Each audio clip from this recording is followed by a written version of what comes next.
I'm Katinka Hossu. I'm a swimmer.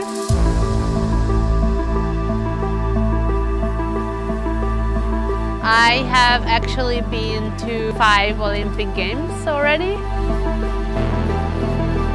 And I'm trying to qualify for my 6th Games. I just had a baby in the summer, so it's very exciting to try to be on the Olympic team again.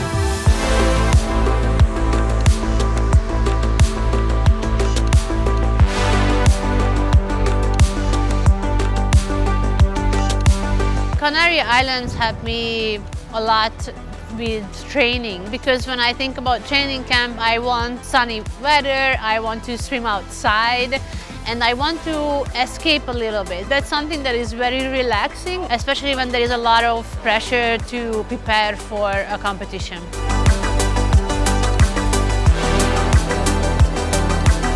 Preparing with the baby, it's been very different, so I have to be flexible with my training. Having a baby, it's better to stay in one place. So Canary Islands was the perfect for me because it's also close to home as well. The weather is good for the baby, not too hot but not too cold. Ready, go. The reason I used to be really good, I think I have really efficient technique in the water, so that's something I've been really focusing on, to have a strong core and to be really efficient, especially now that I don't have as much time to train. So that's something I really focus on.